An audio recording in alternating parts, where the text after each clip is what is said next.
तो बताओ मुझे, तुम्हारी आखिरी ख्वाहिश क्या है? एक्सप्लेनेशन शुरू कर दो। तो पिछले एपिसोड में हमने देखा था जब रसल एस्लिन से पूछता है लेडी लो के बारे में, तो उसे पता चलता है कि वो सामने फ्रंट लाइन्स की ओर फाइट कर रही हैं सारे एल्फ्स को बचाने के लिए। रसल को जैसी बात पता लगती है तो वो परेशान हो जाता है लेडी लो के लिए। वो यही सोचता है कि हमें यहाँ की फाइट जल्दी से जल्दी निपटा कर लेडी लो के पास जाना होगा उनकी हिफाजत के लिए। और अब आगे फिर तभी हम देखते हैं ब्लू टावर मास्टर और वाइट टावर मास्टर भी यहाँ पर आ जाते हैं। ब्लू टावर से एलन पेज, वाइट टावर से ऑलिव और एमिलिया मर्विन। मैंने इस एमिलिया मर्विन को हमेशा से ही इस गुड्डे के ऊपर ऐसी सवार देखा है, एकदम लेजी। खैर हम आगे बढ़ते हैं। रसल इन्हीं सबको देखकर यही सोचता है कि किंगडम की आधी फोर्स यहाँ पर है तो मुझे हमारी हार तो बिल्कुल भी नहीं लगती। फिर इसके बाद येलो टावर के मास्टर निकोलो सभी को प्लान के बारे में बताने लग जाते हैं। वो बताते हैं कि जो एल्फ कमांड सेंटर है वो रिलोकेटेड किया गया है, जो कि द ग्रेट फॉरेस्ट से रेड कैनियन तक होगा, बिल्कुल वैसे ही जैसे वो मॉन्स्टर्स के द्वारा पीछे धकेले गए थे। और ये बात सुनकर एस्लिन और वो ड्वार्फ थोड़े से नर्वस हो जाते हैं। फिर white tower master Emilia Mervyn कहती है 5th और 7th कॉर्प्स के आने में भी अभी तक 10 दिन लगेंगे। सच में इतनी भारी तादाद में वो फोर्स का आने में बहुत ज़्यादा समय लग जाएगा। फिर इसके बाद निकोलो ने मिशन बताते हुए कहते हैं हमारा मिशन होगा कि सारे के सारे मॉन्स्टर्स को ग्रेट फॉरेस्ट के ही अंदर दबा कर रखना जब तक हमारी सेना नहीं आ जाती। तो पहला दिन हमारा बॉर्डर पर होगा और दूसरा दिन एलाइट कमांड सेंटर पर, और हम 3 दिन के अंदर वहां तक पहुंचेंगे। क्या सब के सब मेरी बात समझ गए? और क्या सब ये कर सकते हैं? निकोलो के ऐसा कहने पर सभी के अंदर बहुत ज़्यादा जोश आ जाता है और फिर सभी बहुत तेज़ी से आगे की ओर बढ़ जाते हैं। उनके आगे बढ़ते बढ़ते ऐसे रात हो जाती है। लेकिन फिर अचानक यहाँ पर एमिलिया मर्विन को कुछ महसूस होता है। वो सभी को रुकने के लिए कहती है। वो उन सभी को बताती है कि मुझे खून की महक आ रही है और ये धीरे धीरे और ज़्यादा गहरी होती जा रही है। फिर निकोलो कहते हैं कि ऐसा लगता है यहाँ पर कुछ न कुछ तो गड़बड़ है, लेकिन अभी भी हम कमांड सेंटर से बहुत ज़्यादा दूर हैं। फिर निकोलो कहते हैं कि हमें यहाँ से अलग अलग होना होगा। फ्लेम टावर के प्रीस्ट मेरे पीछे आओ और बाकी जो है वो जल्दी से जल्दी उन पत्थरीले माउंटेन पर पहुँचो। एल्सन ये बात सुनकर कहता है कि ठीक है चलो चलते हैं। और फिर वो तीनों बहुत तेज़ी से आगे बढ़ रहे होते हैं, प्रोफेसर, वर्मिलियन, एल्सन और रसल। फिर तभी रसल कहता है कि सीनियर ब्रदर इसोरिन, अब मेरे को यहाँ पर एक चीज़ समझ नहीं आती। वर्मिलियन एल्सन का नाम चेंज कर दिया गया, उसका नाम इसोरिन रख दिया है। जिसके बाद फिर वर्मिलियन यानी कि इसोरिन जवाब देते हुए कहता है हाँ बस आगे वो जो माउंटेन दिख रहा है वहाँ पर। फिर फाइनली वो लोग इस माउंटेन पर पहुँच जाते हैं। फिर जैसे वो माउंटेन के ऊपर से नीचे का नज़ारा देखते हैं तो वो देखते हैं कि यहाँ पर बहुत सारे मॉन्स्टर्स हैं जिनके सामने यहाँ पर इतनी भारी तादाद में एल्फ्स थे, लेकिन वो भी बहुत ज़्यादा छोटे लग रहे थे।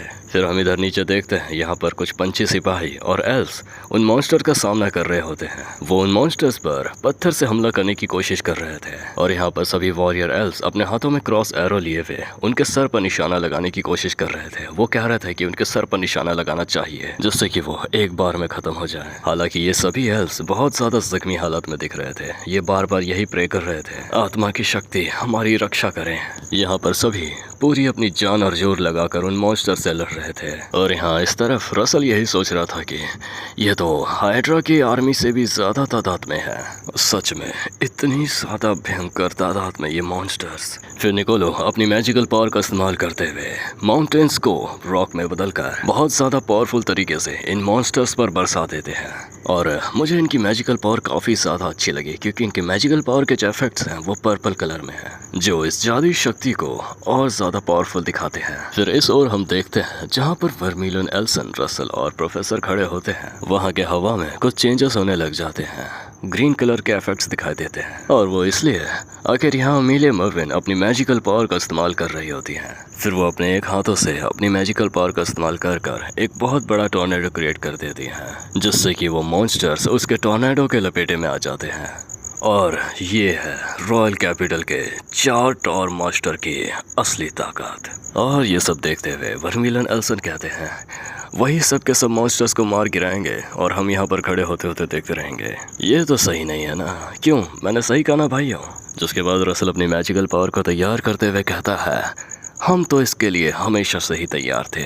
और फिर रसल अपनी मैजिकल पावर का इस्तेमाल करके एक बहुत बड़ा सा फॉलिंग सन क्रिएट कर देता है जिसमें कि नीचे खड़े वो ड्वार्फ्स और वो एल्फ्स ऊपर की ओर देखते हुए कहते हैं वो देखो एंडीमैन के वो मेजस आ गए। एस्लिन और मैथर कामयाब रहे, अब हम सुरक्षित हैं। फिर रसल ये फॉलिंग सन इन मॉन्स्टर्स पर गिराते हुए कहता है डाई, और अब तुम सब मरोगे। और फिर उन मॉन्स्टर्स पर इस फॉलिंग सन का एक बहुत बड़ा धमाका होता है। फिर तभी सीन चेंज होता है और हमें ग्रेट फॉरेस्ट का सीन दिखाया जाता है। यहाँ हम देखते हैं ग्रेट फॉरेस्ट में कुछ पर्पल रंग की एनर्जी दिखाई देती है और यहाँ पर हमें एक और चीज देखने को मिलती है। हम देखते हैं इस जंगल के अंदर एक अजीब सा मॉन्स्टर होता है जो कि उस पर्पल एनर्जी की ओर देख रहा होता है और इसे देखकर ऐसा लग रहा था कि मानो आगे कुछ बहुत भयंकर होने वाला है। और ये बाकी मॉन्स्टर से दिखने में भी काफ़ी अलग लग रहा था, जैसे कि ये सोच और समझ सकता हो। फिर इसके साथ एक और बार सीन चेंज होता है और हम अगले सीन में देखते हैं एलन पेज, जहाँ पर अपनी मैजिकल पावर का इस्तेमाल करके सारे मॉन्स्टर्स को ख़त्म कर रहे होते हैं। और उन्हीं के साथ साथ एमिलिया मर्विन भी अपनी मैजिकल पावर का इस्तेमाल करके उन मॉन्स्टर्स को ख़त्म कर रही होती है। और यहाँ इस ओर निकोलो भी अपनी मैजिकल पावर का इस्तेमाल करके उन मॉन्स्टर्स को ख़त्म कर रहे होते हैं। और फिर यहाँ चट्टानों के ऊपर खड़े फ्लेम टावर के मॉन्स्टर्स ये सब देखते हुए कह रहे होते हैं, हमने कभी भी इतनी ज़्यादा भारी तादाद में जादुई शक्ति का इस्तेमाल होते हुए नहीं देखा। हम यहाँ पर नीचे देख सकते थे कि सारे के सारे मैजिक टावर मास्टर के द्वारा किए गए मैजिक से यहाँ का पूरा एरिया बहुत बुरे तरीके से डैमेज हो चुका था। और फ्लेम टावर मास्टर्स ये कह रहे थे कि ये सब खत्म हो जाने के बाद हमें वापस से मैप को रीड्रॉ करना होगा, लेकिन इन मॉन्स्टर्स की तादाद अभी भी बिल्कुल कम नहीं हुई है। और इसी तरह से अगर इन पर हम अपना लार्ज स्केल मैजिक इस्तेमाल करते रहे तो हमारा एलाइस बहुत ज़्यादा खतरे में आ जाएगा, जिसका मतलब है कि इनका एलाइस यानी कि इनका ये जो एरिया है ये बहुत बुरे तरीके से डैमेज हो सकता है। एल्व्स और ड्वार्फ्स अपनी पूरी जान लगाकर इन मॉन्स्टर्स को मारने में लगे हुए थे और ये सब देखकर ऐसा सोच रहा था कि इन मॉन्स्टर्स और हमारे एलाइस के बीच की बाउंड्री पूरे तरीके से टूट चुकी है, तो अब किसी भी तरीके से हमारा लार्ज स्केल मैजिक का इस्तेमाल करना इम्पॉसिबल होगा। फिर वर्मिलन, एल्सन और प्रोफेसर नीचे कूदते हुए निकोलो से कहते हैं कि हमें अब लार्ज स्केल मैजिक को अवॉइड करना होगा और ये कोशिश करनी होगी कि हम क्लोज कॉम्बैट में मैजिक का इस्तेमाल करें इन सभी मॉन्स्टर्स को मारने के लिए। फिर निकोलो सभी को लाउड वॉइस में कहते हैं कि सभी एक साथ, और फिर सब मॉन्स्टर्स की ओर आगे बढ़ जाते हैं। यहाँ रसल मॉन्स्टर की ओर आगे बढ़ते हुए सोच रहा होता है कि ये लड़ाई लगता है काफ़ी देर तक चलेगी, तो हमें माना का सही तरह से और सही ध्यान में रखते हुए इस्तेमाल करना होगा और जितना हो सके ड्रैगोनिफिकेशन का इस्तेमाल ना करें तो बेहतर होगा। मेंटल इमेजिनरी से माना को बढ़ाकर मटेरियल वर्ल्ड में मैनिफेस्ट करके अटैक करना बेहतर होगा। रसल अपने इस तरीके से इस मॉन्स्टर को बीच से काट कर ख़त्म कर देता है और फिर ऐसे ही बाकी सारे टावर मास्टर भी इन सभी मॉन्स्टर्स को अपने क्लोज कॉम्बैट मैजिक से ख़त्म करने में लग जाते हैं। यहाँ पर कई सारे मैजिक पावर इफेक्ट्स का नज़ारा हम देख सकते थे। एल्फ भी अपने हाथ में लिए क्रॉस एरोस से इन मॉन्स्टर्स को ख़त्म करने में लगे हुए थे। सभी के इस तरह से इन मॉन्स्टर्स को ख़त्म करते करते सुबह हो रही थी और यहाँ एल्स जख्मी हालत में होते हुए भी इन मॉन्स्टर्स को मारने में अपनी पूरी जान लगा दे रहे थे। फिर तभी अचानक व्हाइट टावर मास्टर ऑलिव के पीछे से एक मॉन्स्टर आ जाता है। वो उन पर हमला करने ही वाला था कि तभी रसल सही वक्त पर आकर उनकी जान बचा लेता है। रसल कहता है, ऑलिव क्या आप ठीक हैं? जिसमें ऑलिव कहती है, तुम्हारा शुक्रिया रसल, कोई फ़र्क नहीं पड़ रहा है, हम उन्हें जितना भी ख़त्म कर रहे हैं उनकी तादाद कम ही नहीं हो रही, आखिर ये हो क्या रहा है? ये सुनकर रसल भी सोचता है, इस हालत को देखकर लग रहा है अब कोई अंत नहीं है, अब हम क्या करें? रसल यही सोच रहा होता है कि तभी उधर से ड्वार्फ्स खुश होकर सूरज की ओर अपना हाथ दिखाते हुए कह रहे होते हैं, वो देखो सूरज, सूरज बस उगने ही वाला है, बस थोड़ा सा और इंतज़ार।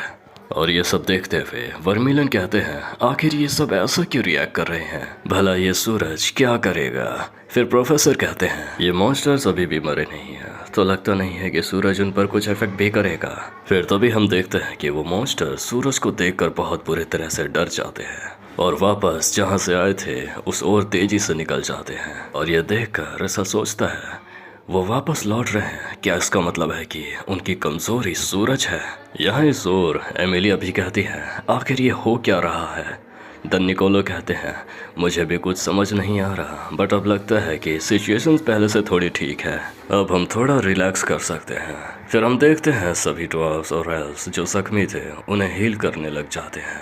फिर यहाँ एल्फ रिप्रेजेंटेटिव जिनका नाम अरेन होता है, वो उन सभी एंटीमेन के मास्टर को शुक्रिया अदा कर रही होती है, ये कहते हुए कि आप लोगों का शुक्रिया, हमने एक और रात सरवाइव कर लिया।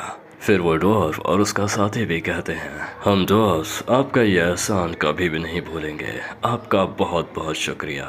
और इस ड्वार्फ का नाम होता है एल्ट्री और ये ड्वार्फ रिप्रेजेंटेटिव होता है। फिर निकोलो एक मुस्कुराहट के साथ कहते हैं, हमने एक तरह से अपने एलाइज की ही मदद की है, तो शुक्रिया अदा करने की कोई बात नहीं। खास तौर पर ज़रूरी बात तो यह है कि ये सारे मॉन्स्टर्स रात में और ज़्यादा ताकतवर हो जाते हैं, जो कि बहुत अजीब बात है। फिर फीमेल एल्फ अरेन उन्हें बताती हैं कि एक और अजीब बात है, ये मॉन्स्टर्स ऐसा भी नहीं है कि अलग अलग डायरेक्शंस में बढ़ते हैं, ये सीधा फेरी ट्राइब को ही अपना टारगेट बनाते हैं। ऐसा लगता है कि वो हमसे बेहद नफरत करते हैं। फिर वर्मिलियन एल्सन कहते हैं कि इसका मतलब है कि वो आज रात को दोबारा अटैक करेंगे। कैसा रहेगा अगर हम उन पर उनके अटैक करने से पहले ही अटैक करते हैं, जब वो दिन में कमज़ोर रहते हैं। जिसमें वो ड्वार्फ बताता है, हाँ ये बेशक पॉसिबल है, लेकिन हमारे अलाइस में सिर्फ 5000 ही लोग हैं, जिनमें से आधे ही लड़ने के लिए कैपेबल हैं। देन वहीं एमिलिया मर्विन कहती है, हमारे पास इंतज़ार करने के सिवा कोई और ऑप्शन नहीं है जब तक रेनफोर्समेंट्स नहीं आ जाते। फिर निकोलो सभी को लाउड वॉइस में कहते हैं कि फ़िलहाल अभी के लिए जो ज़ख्मी हैं उन्हें यहाँ से हमें हटाना होगा, और फिर एक स्ट्रैटेजी मीटिंग बैठाते हैं। फिर हम इधर देखते हैं, अरेन रसल से कहती है, क्या तुम बाय चांस रसल रेमंड हो? जिसमें रसल कहता है कि क्या आप मुझे जानती हैं? फिर वो रसल को बताती है कि माफ़ करना, मैं अपने आप को इंट्रोड्यूस करना भूल गई।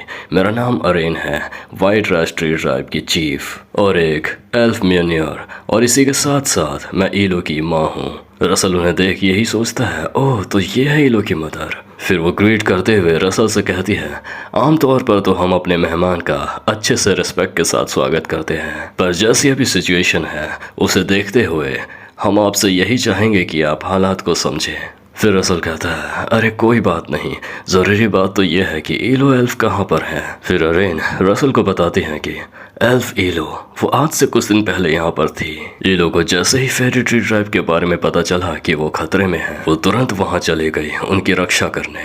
काफ़ी फेरीज ऐसे थे जो वॉर ज्वाइन नहीं कर पाए उन मॉन्स्टर्स के अचानक हमला करने के कारण, और बाकी कुछ अलग अलग दिशाओं में बट गए। ये सुनकर रसल सोचता है, अच्छा ऐसा है क्या, उम्मीद है कि वो ठीक होंगी। जिसमें अरेन कहती है, फिक्र मत करो, मेरी बेटी स्ट्रांग है।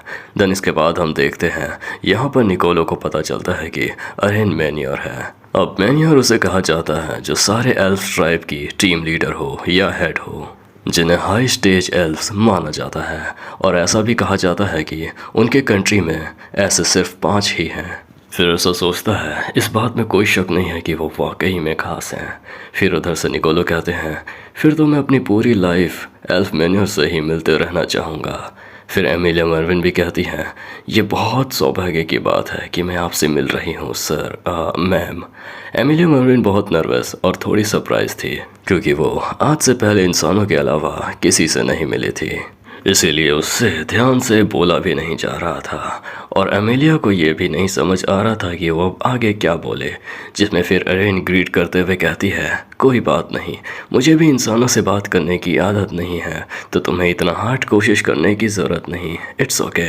देन फिर निकोलो सभी को आगे की स्ट्रैटेजी के बारे में बताते हैं। वो कहते हैं, हमारा पहला कदम होगा घेराबंदी बनाना। सेना की संख्या लगभग 60,000 है, मॉन्स्टर्स को घेरने के लिए ये काफ़ी होना चाहिए। दूसरा कदम, घेराबंदी के अंदर मॉन्स्टर्स को ख़त्म करना और उन्हें विशाल जंगल में जाने के लिए मजबूर करना। फिर ये बात सुनकर अरेन और वो पंछी दोनों ही शॉक्ड हो जाते हैं। अरेन मायूसी से कहती हैं, तो क्या अब ये बैटलफील्ड रेड कैनियन से सीधा ग्रीन फॉरेस्ट में शिफ्ट हो जाएगा?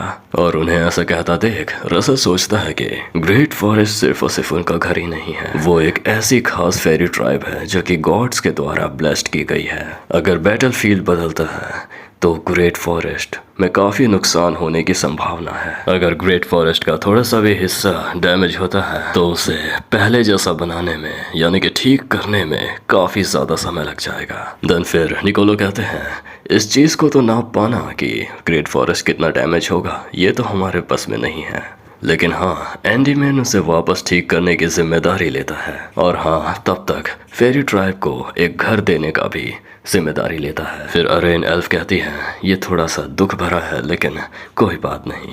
और वहीं उनके बगल में खड़ा वो पंछी भी कहता है, सच कहूँ तो न जाने कैसे मैं इस चीज़ के लिए पहले से ही तैयार था। जिसके बाद फिर निकोलो उनसे झुककर कहते हैं कि आपका इस बात को समझने के लिए बहुत बहुत शुक्रिया।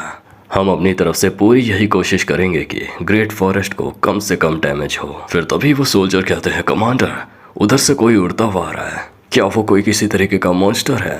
देन हम यहाँ पर देखते हैं सामने की ओर से कोई उड़ता हुआ आ रहा था। इन सोल्जर्स को यही लग रहा था कि अभी तो सूरज उगा है और मॉन्स्टर्स कैसे आ सकते हैं। फिर वो पंछी देखता है और कहता है कि नहीं, ये एली है जो कि आज से कुछ दिन पहले फेरी ट्राइब गई थी उन्हें वहाँ से निकाल लाने के लिए।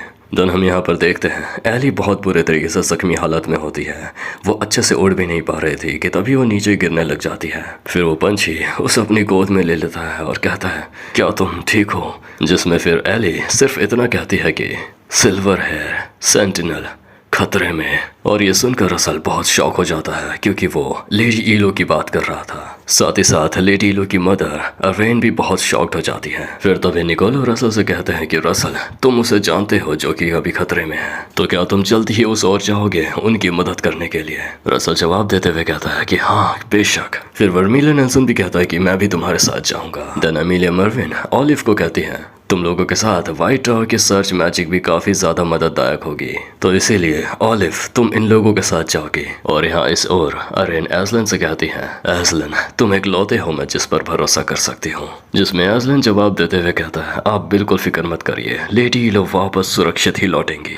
फिर असल के साथ साथ वो सभी मॉन्स्टर्स उस ओर बढ़ जाते हैं जिस ओर लेडी ईलो थी। फिर अचानक ऑलिव को किसी मूवमेंट का एहसास होता है। वो कहती है ऐसा लग रहा है कि सामने से उड़ने वाले मॉन्स्टर्स आ रहे हैं, आखिर हमें क्या करना चाहिए? जिसमें वर्मिला नेल्सन कहते हैं आगे की ओर बढ़ते रहो, हम उन्हें हैंडल कर लेंगे। फिर तभी रसल ऊपर की ओर देखता है जहाँ पर बहुत सारे ऑर्क्स नजर आते हैं। उन ऑर्क्स की तादाद वाकई में बहुत ज्यादा थी। और यहाँ इस ओर नीचे एल्स बैटल पोजीशन लेते हुए इन मॉन्स्टर्स को मारने के लिए तैयार थे।